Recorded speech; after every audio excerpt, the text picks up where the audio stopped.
તમને ખબર છે આ શહેરની અંદર જે નળમાં પાણી આવે ને, નળમાં એને બહુ ટ્રાવેલિંગ કરવી, પાછા ઓલો બિલ્ડિંગવાળો ત્યાંથી ટાંકીવાળામાંથી પાછું હેઠે તમે, એટલે પાછું ઠેઠ અગાસીમાં ગયા પછી પાછું 5મે માળે નીચે ઉતરે, તમારા બાથરૂમમાં આવે પાણી, તમારી બાલ્ટીમાં આવે. પાણી બહુ સેન્સિટિવ વસ્તુ છે, અત્યંત સેન્સિટિવ પદાર્થ છે. એટલે વીજળીનું પણ વાહક, કરંટ લાગે વાલા, પાણી થાકી જાય. પાણી તમારા વિચારોને અંદર લઈ લે છે. એટલા માટે જેના તેના એનું પાણી આપણે પીતા નથી.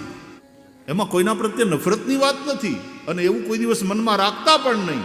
પણ પાણી અણુ પરમાણુ પકડી લે છે માણસ. કોના વિચારો કેવા છે, કોની જીવનશૈલી કેવી છે, એના હાથનું પાણી, એના ઘરનું પાણી. એ પાણી એ સંસ્કારો લઈને આવે છે. તમારે વધારે જો જાણવું હોય તો હોમિયોપેથી, એના વિશે જો તમને ખ્યાલ હોય, હોમિયોપેથીમાં એ જે દવા તમે લઈ આવો, કેટલા જણાએ હોમિયોપેથીની દવા ખાધી? એક ખરખી ગોળી હોય ને, સફેદ સફેદ, એ ખરખી. પણ એની અંદર જે દવા નાખવામાં આવે, એ દ્રાવણ નાખવામાં આવે એ ગોળીઓમાં, એ ગોળી તાની અંદર લઈને પછી હોય સફેદ જ, અડવન નહીં, એને અડવન ના પાડે. 4 ગોળી. એ હોમિયોપેથીની દવા જે રીતે બનાવવામાં આવે, એ કેવી રીતે બનાવવામાં આવે એ તમે જોજો તો પાણીની સેન્સિટિવિટી કેવી છે એનો ખ્યાલ. રાજુભાઈ, દવાને જેમ જેમ તમે 100 ગ્લાસ પાણીના ભરી અને 1 ગ્લાસ દવા હોય એ 100 ગ્લાસ પાણીમાં વહેંચો અને પછી એને હલાવી હલાવીને આમ પછાડતા જાઓ, એટલે એ દવાને પાણીના અણુ પરમાણુ, પછી એ 100 ગ્લાસ જે થયા હોય એમાંથી પાછા દરેકમાંથી 100 ગ્લાસ બનાવો. દાખલા તરીકે એ જેમ જેમ તમને બીજા પાછા 100 ગ્લાસ બનાવ્યા તો સામાન્ય રીતે એમ થાય ને કે પછી હવે દવા જેવું શું રહ્યું, આ તો પાણી જ છે. આમાં દવાના તત્વ કેટલા, પણ મજાની વાત એ છે કે દવાના ગુણ ઉલટાના એનાથી વધતા રહે છે. પાણી બહુ સેન્સિટિવ.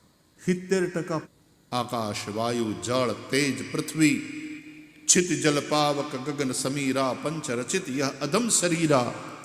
આ 5 મહાભૂતનું બનેલું શરીર, એમાં અધિકાંશ હિસ્સો પાણીનો છે. એટલે આપણે ત્યાં પાણી બહુ અગત્યની વસ્તુ છે. કોના હાથનું પાણી, કોણ માણસો છે, કોના વિચારો કેવા. તો તમારા ઘરમાં નળથી જે પાણી આવે એ થાકેલું હોય, એને થોડી વાર એટલે પાણી ગોળામાં ભરી થોડા કલાક એને પછી એ પાણી. સંવેદનશીલતાની આ પરાકાષ્ઠા છે. આપણી બુદ્ધિ પણ જો સંવેદનશીલ હશે તો આ બધી વસ્તુ સમજશે, નહીં તો જડ બુદ્ધિ હશે તો એમાં શું, પાણી એટલે પાણી. આવી દલીલ બુદ્ધિ, સેન્સિટિવ પદાર્થ તુરંત પકડી. તો એ પાણી સાથેનો આપણો વ્યવહાર કેવો હોવો જોઈએ, વાયુ સાથેનો આપણો વ્યવહાર કેવો હોવો જોઈએ. યમુના મૈયા, ગંગા મૈયા, નર્મદા મૈયા, નદીઓને આપણે માં કહીએ અને એ જ નદીઓમાં ગામ આખાની ગટર ઠલવાય. આ નદીઓનું અપમાન. ગંગાની શુદ્ધિ માટેના કરોડો રૂપિયાના પ્રોજેક્ટ કર્યા સરકારે. યમુનાજીની તો અત્યારે સ્થિતિ તમે જુઓ તો મનુષ્યનો વ્યવહાર મનુષ્યો સાથે કેવો હોવો જોઈએ. મનુષ્યોનો વ્યવહાર, મનુષ્યેતર જે જીવસૃષ્ટિ છે, પશુ પંખી કીટકો, એની સાથે કેવી, અને મનુષ્યનો વ્યવહાર પ્રકૃતિ, એની સાથે જોઈએ. આ 3 સંદેશ શ્રીમદ ભાગવત. એટલે ગોવર્ધન પૂજા, એટલા માટે ગાયોની પૂજા, અને એટલા માટે બધા જ વ્રજવાસીઓને ભગવાને એમ કહ્યું, કૂતરાથી માંડી ચાંડાલ પર્યંત બધાને આ પ્રસાદ વહેંચો, કોઈ ભૂખ્યો ન રહે એ જુઓ. વ્રજવાસીઓને નવા પ્રકારના 3 યજ્ઞ કરવા તરફ ભગવાને પ્રેરિત કર્યા. ગોવર્ધન લીલામાં આ 3 સંદેશ સ્પષ્ટ દેખાય. શ્રીમદ ભાગવતમાં પૂછવામાં આવ્યું કે મનુષ્યનો વ્યવહાર બીજા બધા જીવો સાથે કેવો હોવો જોઈએ. બહુ સરસ જવાબ મળ્યો કે જેવો વ્યવહાર માતા પિતાનો પોતાના સંતાન માટે હોય, એટલે કે મા બાપ જેમ પોતાના સંતાનને પાળી પોષી મોટા કરે, એનું ધ્યાન રાખે, એનું રક્ષણ કરે રહે, એમ મનુષ્ય જે આ પૃથ્વીનું બુદ્ધિશાળી પ્રાણી છે, સૌથી બુદ્ધિશાળી પ્રાણી, એણે બીજા બધા પ્રાણીઓની રક્ષા કરવી જોઈએ, એનું પોષણ કરવું જોઈએ. એટલા માટે પંખીને દાણા નાખો, ગાયને ચારો. ઉનાળો આવે એટલે આપણે પંખીને માટે તે પાણીની વ્યવસ્થા, અવેડા બાંધીએ, મૂંગા પહુડાને પાણી મળી. મારી દ્રષ્ટિએ આ જે 3 સંદેશ છે ભાગવતના, એ માત્ર ભારતીયોને માટે નહીં, માત્ર હિન્દુઓને માટે નહીં, સમગ્ર વિશ્વની માનવતાને માટે અત્યંત અગત્યના આ સંદેશ ક્ષેત્ર. અને તો જે આખું પર્યાવરણનું સંતુલન ખોરવાયું છે ને વાલા, જો આ સંદેશને સમજીને માણસ એ પ્રકારે જીવન શૈલી અપનાવે તો નદીઓ આટલી પ્રદૂષિત ન હોય, તો વાયુ પ્રદૂષણ આટલું ન વધે.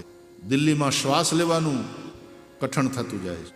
દિલ્હી જેવા શહેરની અંદર રહેનારા માણસની ઓછામાં ઓછી 8 થી 12 વર્ષની આયુષ્ય ઓછી થઈ જાય છે. તમે જેતપુરમાં રહ્યો ને તમે મુંબઈમાં રહ્યો, 7 વર્ષ ઓછું જીવશો મુંબઈમાં રહેશો. તો વળી અહીંયા હવે જે ખાઈએ છીએ એ બધું ઝેર જ છે. એ દવા ને એ જંતુનાશક કેમિકલ ફર્ટિલાઇઝર.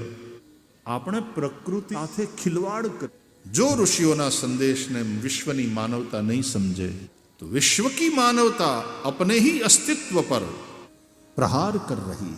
વિદેશમાં એકવાર હું કોઈ અંગ્રેજી મેગેઝિન વાંચતો હતો. આ સમજવા જેવું છે કે પર્યાવરણ જે બગડતું જાય છે, ઇકોલોજીકલ બેલેન્સ ખતમ થતું જાય છે. ધ્યાનથી સાંભળજો. એના ઘણા બધા કારણો બતાવ્યા હતા. એમાં એક કારણ, એના ઉપર મારું ધ્યાન ગયું. એક કારણ તૂટતી જતી કુટુંબ વ્યવસ્થા. કે પર્યાવરણને અને અમે નોખા થઈ ભાઈઓ, એમાં હું એને સંબંધ શું? તૂટતી જતી. એક છોકરો પરણ્યો નથી, એના 6 મહિનામાં તરત જુદો થાય અને તરત આવનારી પછી ઘણી વાર એમ કે અમને અમારું નોખું કરી આપો. એનાથી પર્યાવરણ બગડે? હા, આવું અત્યારની સ્ટડી કહે છે. જોઈન્ટ ફેમિલીને બદલે જે ન્યુક્લિયર ફેમિલી વધવા માંડ્યા, એને કારણે પણ પ્રકૃતિ અને પર્યાવરણ ઉપર વધારાનો બોજો આવ્યો. કારણ કે એટલા જ તમે નેચરલ રિસોર્સિસ વધારે વાપરવાના. આપણે એને વિકાસનું નામ આપીએ કે અત્યારે રિયલ એસ્ટેટમાં બહુ સારું છે. જેટલા નવા છોકરા નોખા થાય એટલે તરત એને મકાન જોઈએ. મકાન જોઈએ એટલા માટે આટલી રેતી, આટલા પથ્થર, આટલું લાકડું, એના માટે આટલી ઇલેક્ટ્રિસિટી, ત્યાં પાવર સપ્લાય, ત્યાં વોટર સપ્લાય, બધા જ રિસોર્સિસ આટલી મોટી માત્રામાં જોઈએ. હવે 1000 સ્ક્વેર ફીટના ઘરમાં મા બાપ અને 4 છોકરા, એમાં 2 પરણેલા ને 2 હજી ભણતા, એક હારે હારામાં હારી રીતે જીવીને મોટા. અને તોય પાછી જગ્યા વધતી તે મહેમાનને બોલાવતા અને રોકાઈ રહ્યો એમ કહેતા.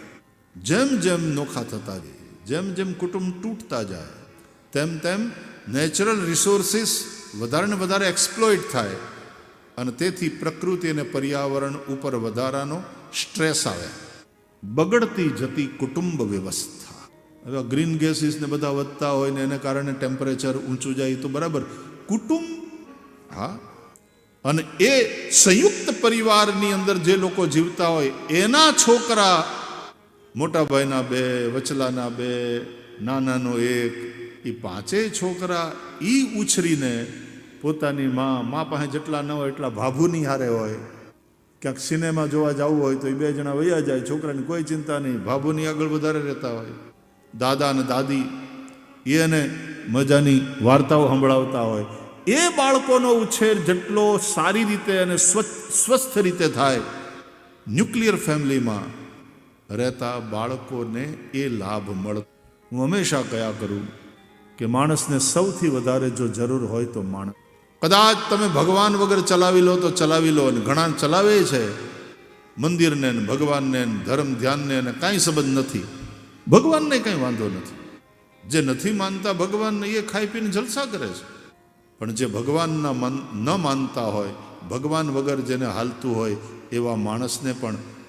અને તેથી માણસે માણસોની સાથે કેવી રીતે રહેવું, માણસોએ બીજા બધા જીવોની સાથે કેવી રીતે રહેવું, અને આ ધરતીના મનુષ્યોએ, માનવોએ પ્રકૃતિની સાથે કેવી રીતનો વ્યવહાર કરવો, આ 3 સંદેશ અને માત્ર હિન્દુઓ માટે નહીં, આખા વિશ્વની માનવતા માટે આ 3 સંદેશ